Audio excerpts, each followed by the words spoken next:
Assalamualaikum warahmatullahi wabarakatuh. Perkenalkan, nama saya Wahyuni Sriningsih dari kelas 12 TKJ 3. Nah, di sini saya akan menjelaskan langkah-langkah tentang cara konfigurasi web proxy pada Mikrotik. Tapi sebelumnya, apa sih itu Mikrotik, proxy, dan tujuan untuk konfigurasinya apa? Mikrotik adalah perangkat jaringan yang berfungsi sebagai router untuk mengatur lalu lintas data, dan proxy adalah perantara antara klien dengan server agar koneksi lebih aman dan terkontrol. Tujuan dari konfigurasi itu ialah untuk mengatur akses internet, menyaring konten, serta meningkatkan keamanan dan efisiensi jaringan. Sebelum memasuki konfigurasi web proxy ini, kita wajib menyediakan alat dan bahan berupa yang pertama ada satu unit Mikrotik, misalnya RB951UI. Yang kedua, laptop atau PC dengan aplikasi Winbox. Yang ketiga, koneksi internet. Yang keempat, kabelan untuk koneksi Mikrotik klien. Kita masuk pada langkah-langkah konfigurasinya. Yang pertama-tama kita lakukan yaitu menyalakan Mikrotik dengan cara mencolokkan kabel adapter Mikrotik ke stop kontak atau listrik yang ada, sehingga kabel LED-nya menyala.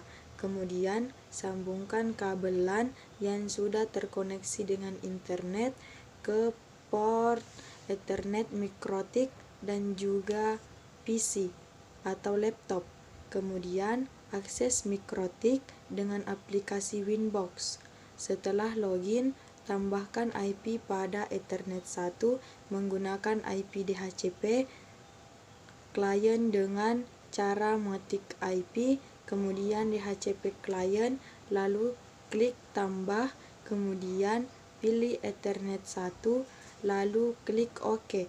Maka IP akan muncul secara otomatis karena sudah ada koneksi internetnya.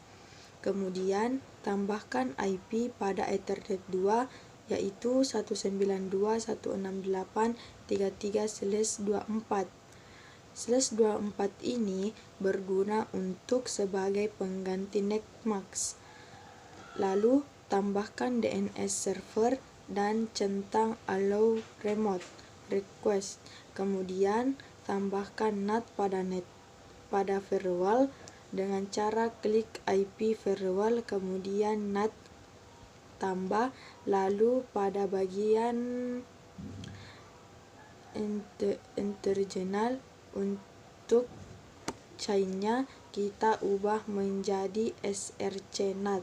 Kemudian out interface-nya kita ubah menjadi 1 dan action-nya kita ubah menjadi Morse code. Kemudian tambahkan lagi NAT-nya dengan cara mengklik IP firewall NAT, kemudian tambah, dan pada bagian generalnya untuk chain-nya kita ubah menjadi DST NAT. Untuk protokolnya kita ubah menjadi 6TCP. Untuk DST portnya kita ubah menjadi 80, kemudian action-nya kita ubah menjadi readynet, dan untuk portnya kita ubah menjadi 3128.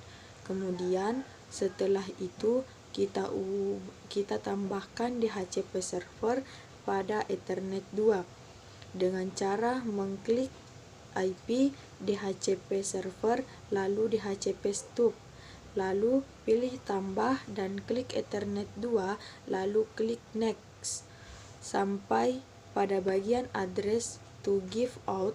Lalu pada bagian itu kita perhatikan range IP yang kita gunakan, kemudian kita klik next pada sampai successful. Tibalah di langkah terakhir, yaitu menambahkan web proxy dengan cara klik IP, pilih web proxy, lalu klik tambah, kemudian pada bagian enable dan change on disk dicentang, dan pada bagian portsnya kita ubah menjadi 3128. Change administratornya kita ubah menjadi email kita. Setelah itu di bagian web proxy-nya kita klik akses, lalu klik tambah, lalu pada bagian DST hostnya kita ubah menjadi www.detik.co.id, kemudian pilih actionnya, lalu pilih Denny. Itulah langkah-langkah dalam konfigurasi web proxy pada Mikrotik. Kalau berhasil konfigurasi Mikrotiknya itu gimana? Kalau konfigurasi berhasil, maka klien berhasil mendapatkan IP otomatis dari DHCP server Mikrotik. Klien dapat terhubung ke internet menggunakan NAT serta akses ke www.detik.co.id berhasil diblok menggunakan web proxy. Adapun kesimpulan yang saya pahami ialah kesimpulannya konfigurasi dasar Mikrotik berhasil dilakukan dengan baik, mencakup pemberian IP, DNS, NAT serta DHCP server. Klien dapat terhubung ke internet secara otomatis dan fitur proxy berjalan sesuai aturan baik untuk blokir Denny maupun redirect website.